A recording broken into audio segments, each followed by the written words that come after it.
Hello friends, good morning. आज standard 9th में English medium और गुजराती मीडियम में पोएम नंबर 1 आराधना जो बसंत बापट ने लिखी है उसके बारे में हम आज थोड़ा जानेंगे। आराधना का मतलब है प्रार्थना। प्रार्थना जो हम सुबह उठते भगवान को याद करते हैं।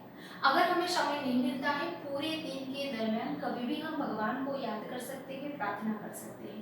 लेकिन ये प्रार्थना का मतलब ये नहीं कि हम हमारे बारे में ही कुछ मांगा करें। यहाँ बसंत बापट ने जो आराधना प्रार्थना की है कि मनुष्य मनुष्य के बीच जो भेदभाव बढ़ गए हैं, बैर भावना बढ़ गई है, दुश्मनाहट बढ़ गई है, उसको मिटाने के लिए और एक दूसरे के प्रति प्रेम, विश्व बंधुत्व की भावना को बनाए रखने के लिए 4 पद दिए हैं। वो 4 अलग अलग पद में अलग अलग बातें की हैं और बहुत ही खूबी से उन्होंने हमारे सामने रखा है। ये शुरुआत में मराठी में लिखी हुई पोएम थी, लेकिन बसंत बापट ने हिंदी में उनका अनुवाद किया है। बसंत बापट के बारे में जाना जाए तो उनका जन्म महाराष्ट्र में हुआ था और जन्म 1922 में और निधन सन 2002 में हुआ था। इसके बारे में ज़्यादा डिटेल हमें और नहीं मिलती है। चारों पदों को हम वन बाय वन समझने का प्रयत्न करेंगे। पहले 2 पद हमें देखते हैं। मैं पहले पद को सुनाती हूँ, आपको पद सुनने के बाद थोड़ा बहुत ख्याल ज्यादा आ जाएगा कि इसमें क्या कहने वाले हैं। देह मंदिर चित्त मंदिर एक ही है प्रार्थना, सत्य सुंदर मांगल्य की नित्य हो आराधना। अर्थात देह मंदिर चित्त मंदिर, देह मानी हमारा शरीर और चित्त मानी हमारा मन। जब हम ईश्वर से प्रार्थना करते हैं तो हमारा देह, हमारा शरीर और मन एक साथ होना चाहिए। कभी कभी ऐसा भी होता है कि हम मन से प्रार्थना करते हैं और कभी कभी ऐसा भी होता है कि हमारा शारीरिक रूप कोई प्रार्थना में बैठा है लेकिन मन हमारा और जगह पे घूम रहा है क्योंकि हमारा मन चंचल है। तो दोनों को एक जगह पर स्थिर रखकर भगवान से प्रार्थना करनी है, ये बसंत बापट जी का कहना है। सत्य सुंदर मांगल्य की नित्य हो आराधना। नित्य माने कि हमेशा हमेशा ये प्रार्थना करनी है सत्य शिव और सुंदर के साथ। सत्य माने कि हमें किसी और की दुश्मनावट जब बढ़ जाती है तो झूठ का भी इस्तेमाल करते हैं, तो उस समय हमें शक्ति की बात को पकड़े रखना है। शिव और सुंदर जो भगवान है, इतनी अच्छी प्रकृति रची है तो इसमें मनुष्य मनुष्य के बीच क्यों भेदभाव रखना।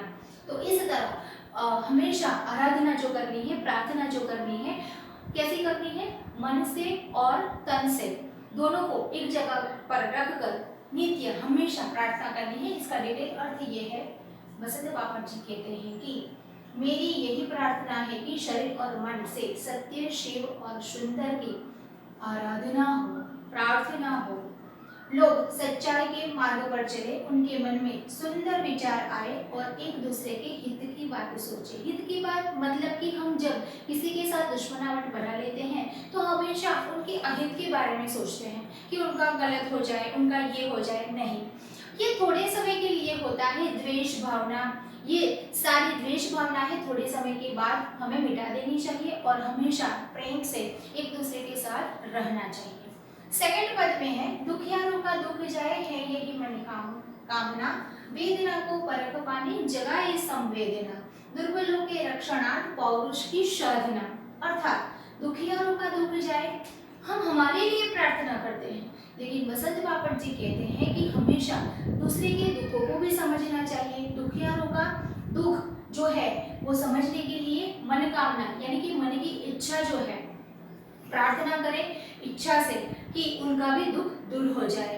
वेदना को परख जाने यानी कि जो दूसरों की वेदना है उसको परखने के लिए संवेदनाएं चाहिए, सहानुभूति चाहिए।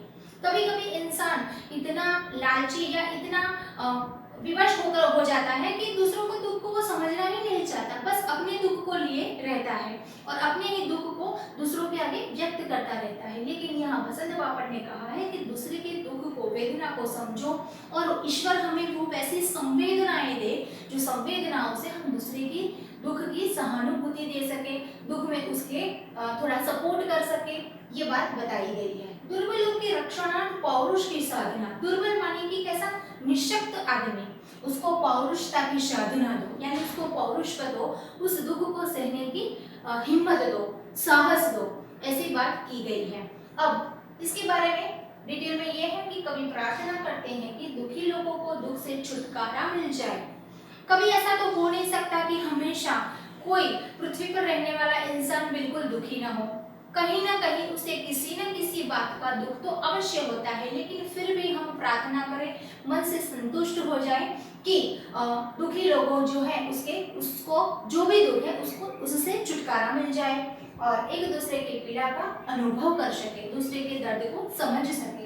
दुर्बलों की रक्षा के लिए शक्ति और साहस का उपयोग हो, क्योंकि दुख को सहने के लिए सबसे पहली चीज हमारे में आवश्यक होनी चाहिए साहस। हम उसको सह ही नहीं सकेंगे तो दुर्बल हो जाएंगे। इसलिए ईश्वर हमें हमेशा हमारे दुख को, दूसरे के दुख को सहने के लिए थोड़ा बहुत साहस देते। नंबर 3, इस पे की पंक्ति में ये प्रकार से दी गया है कि जीवन में नवतेज हो, अंतरंग में भावना, सुंदरता की आश हो, मानवता की हो उपासना, शौर्य पावे, धैर्य पावे, यही है अभ्यर्थना। अभ्यर्थना माने विनती। ईश्वर से हम ऑर्डर नहीं लगाते ना कि भगवान मुझे ये दे दो, वो दे दो।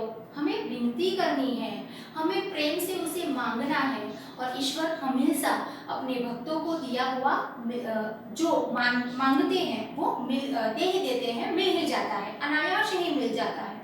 तो हमें ईश्वर से क्या करनी है? 2 हाथ जोड़कर विनती करनी है। तो जीवन में नवतेज हो।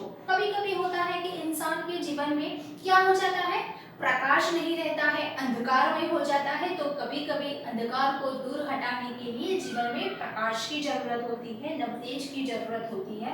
अंतरंग में भावना, तो अंदर से ये भावना होनी चाहिए कि हम सदा हमारा जीवन प्रकाशमय ही है, ऐसा सोचना है और दूसरों के बारे में भी सोचना है। सुंदरता की आश हो, मानवता की हो उपासना। सुंदर आश मानी आशा रखनी है। पॉजिटिव सोचेंगे तो पॉजिटिव होगा, नेगेटिव सोचेंगे तो नेगेटिव होगा। यानी कि अच्छी ही आशा रखनी है, अच्छा ही सोचना है तो हमारा काम भी अच्छा ही होगा। जैसे कहावत में कहा गया है कि अंत भले का भला, यानी कि हम शुरुआत अच्छी करेंगे, अच्छा सोचेंगे तो हमारा परिणाम भी अच्छा ही होगा। शौर्य पावे, धैर्य पावे, यही है अभ्यर्थना।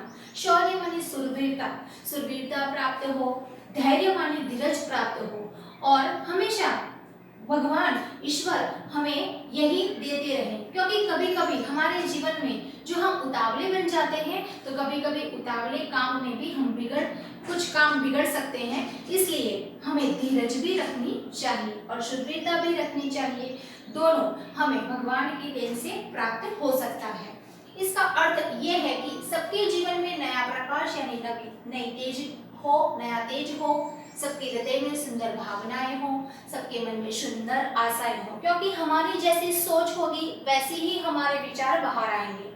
इसलिए बसंत बापट जी ने कहा है कि हमारी सोच भी ऐसी होनी चाहिए, पॉजिटिव थिंकिंग होनी चाहिए। इसलिए मन में सुंदर आशाएं होंगी तो अच्छे विचार भी सामने वाले को बता सकते हैं या प्रकट कर सकते हैं और सब मानवता की पूजा करें, एक दूसरे को हम समझ सके।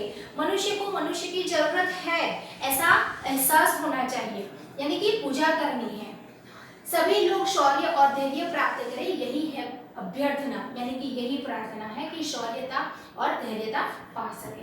नंबर 4 में है वेद सभी अस्त हो भी बैर और वासना, मानवों की एकता की पूर्ण हो कल्पना, मुक्त हम चाहे एक ही बंधुता की कामना। अर्थात भेद सभी अस्त हो गए, मिटाने हैं सब प्रकार के भेद जो हमारे मन में है उसको मिटा देना है। कहीं कोई भी प्रकार का किसी मनुष्य के साथ भेदभाव नहीं रखना है। बैर और वासना, बैर यानी किसी के साथ बैर नहीं रखना है कि मेरे साथ इसने ये काम किया था तो मैं उसका बदला लूंगा, ये हमारे में बैर भावना नहीं होनी चाहिए। वासना माने कि कामना नहीं होनी चाहिए। मानवों को एकता की पूर्ण हो कल्पना, कल्पना ऐसी हो कि किसकी कल्पना है? बसंत बापट की, कि मानव एक रूप से रहे, एकता में रहे, विश्व बंधुत्व की भावना से जुड़े रहे और मुक्त चाहे एक ही बंधुता की कामना, और ये सारे बंधनों से हम मुक्त हो जाए और एक ही बंधुता की कामना में जुड़े रहे, पटे रहे नहीं। अर्थात कवि की इच्छा है कि मनुष्य के बीच के सारे भेदभाव समाप्त हो जाए, जो कि आज की लाइफ में जनरली देखा जाए तो ये बहुत कम देखने को मिलता है। क्योंकि सबकी सोच ऐसी हो गई है, कुछ न कुछ अपने पड़ोसी से या अपने स्नेहीजनों से कुछ गलती हो जाती है तो कई आदमी ऐसे होते हैं कि अपने अपने मन के अंदर बैर भाव रखते हैं और कई समय तक उनके साथ यही व्यवहार बनाए रखते हैं। लेकिन ये सारा हमारे पास जो हुआ है थोड़े समय के बाद हमें वो भूल जाना चाहिए, बैर भावना मिटा देनी चाहिए, तभी हम भेदभाव को समाप्त कर सकते हैं। किसी की किसी से दुश्मनी न हो ये तो हो नहीं सकता, लेकिन हर एक इंसान जो ऐसा सोचने लगा तो ये पॉसिबल है। और लोगों की बुरी इच्छाएं नष्ट हो, बुरे विचार आएंगे तो बुरी इच्छाएं होंगी, तो बुरे विचार ही क्यों आए, क्योंकि हमारा मन साफ होना चाहिए। सभी मनुष्य एकता का अनुभव करें, यानी कि एक दूसरे के साथ मिलजुल कर रहे, तभी एकता पॉसिबल है।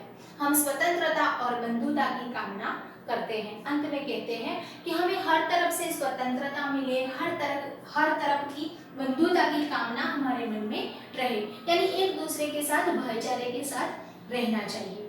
अर्थात चारों पद के अंदर अपने भाव जो भक्ति भावना से और सारे विश्व बंधुत्व की भावना के हिसाब से हमें बताया गया है। ओके, इसमें से बहुत सारे क्वेश्चन निकल सकते हैं। इसमें तो सबसे पहले बसंत बापट है, जो बसंत बापट ने अलग अलग पद दिए, उस अलग अलग पद में से ये पूछा जाएगा कि मनुष्यता या मनुष्य अपने भेदभाव को किस प्रकार से मिटा सकता है। तो किस प्रकार से मिट सकता है, तो आप अपने शब्दों में ये लिख सकते हैं। पोएम को समझने के बाद, पूरा समझने के बाद आपको खुद ये ख्याल आने लगेगा, क्योंकि रटा पटा क्यों लिखना है, रटा पिटा तो हर कोई लिख लेता है, लेकिन इसको समझने के बाद अच्छी तरह से आप लिख सकते हैं। और दूसरों को किस तरह से आप मददरूप हो सकते हैं, किस प्रकार से किसी की हेल्प कर सकते हैं, इसके बारे में भी आप ये अपने जीवन में उतार सकते हैं। Okay, thank you.